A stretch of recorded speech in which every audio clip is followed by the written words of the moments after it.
আমাদের সমাজটা নারী বান্ধব না।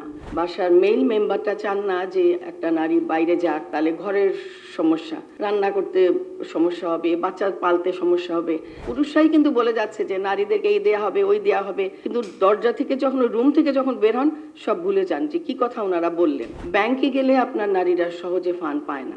এখন নারীদের সমস্যা শুধু যে আপনার পলিটিক্সে বা সামাজিক তা না, বিজনেসেও সমস্যা আছে, যেটা নাকি প্রীতিও বলে গেল। তো সেখানটায় নারীদের সমস্যা অনেক। বিজনেস করতে যেয়ে আপনার বাধার সম্মুখীন তো হয়, প্রথমেই হয় ফ্যামিলি থেকে, কারণ কেউই চায় না, বাসার মেল মেম্বারটা চান না যে একটা নারী বাইরে যাক বা কাজ করুক, তাহলে ঘরের সমস্যা, রান্না করতে সমস্যা হবে, বাচ্চা পালতে সমস্যা হবে, এগুলো তো নানা সমস্যা আছেই। তারপরে আপনার সামাজিক সমস্যা, আপনি বাইরে বেরোলেই আপনাকে তো অনেক কিছু শুনতে হয়, অনেক কথা, এবং প্লাস আপনার আমাদের সমাজটা নারী বান্ধব না, যার জন্য আপনি যে বিজনেস করছেন, আপনি তো বিজনেস করছেন নট অ্যাজ এ নারী হিসাবে, আপনি বিজনেস করছেন একজন বিজনেস পার্সন হিসাবে। তো একটা পুরুষ মানুষ যখন আপনার সন্ধ্যায় বলেন, সকালে, দুপুরে, সবসময় সে তার বিজনেসের জন্য বাইরে যাচ্ছে, কথা বলছে, মিটিং করছে, কিন্তু একটা নারীর জন্য কিন্তু সমস্যা সন্ধ্যার পরে বের হওয়া। তো সেটা একটা কিন্তু বিরাট চ্যালেঞ্জ এখনো আমাদের মাঝে আছে নারীদের জন্য। ব্যাংকে গেলে আপনার নারীরা সহজে ফান্ড পায় না। গুটি কয়েক যারা পায় তাদের জানাশোনা, পরিচিত বা কিছু এরকম।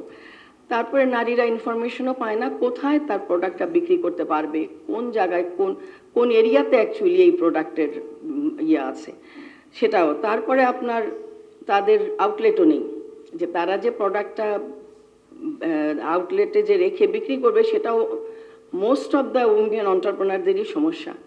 সো এই জিনিসগুলো যদি একটু খেয়াল রাখা হয়, আমি আশা করি যে সামনে যারা আসবে তারা যেন এগুলো খেয়াল রাখে। আর সবচেয়ে important, law and order situation, এটা যদি ঠিক না হয় তাহলে এই নারী সেক্টরটাকে আপনারা এগিয়ে নেওয়া আমাদের জন্য সম্ভব হবে না।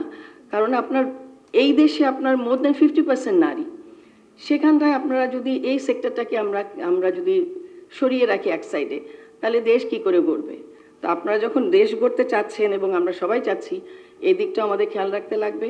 আপনার সেমিনারে যান, যেখানেই যান, বড় বড় রাউন্ড টেবিলে দেখা যায় পুরুষরাই কিন্তু বলে যাচ্ছে যে নারীদেরকে এই দেয়া হবে, ওই দেয়া হবে, নারীদেরকে এই করা হবে, কেন করা হবে না, কিন্তু দরজা থেকে যখন, রুম থেকে যখন বের হন, সব ভুলে যান যে কি কথা ওনারা বললেন। আশা করি যে এই যে কথাগুলো বললাম এগুলো বাস্তবায়ন হবে।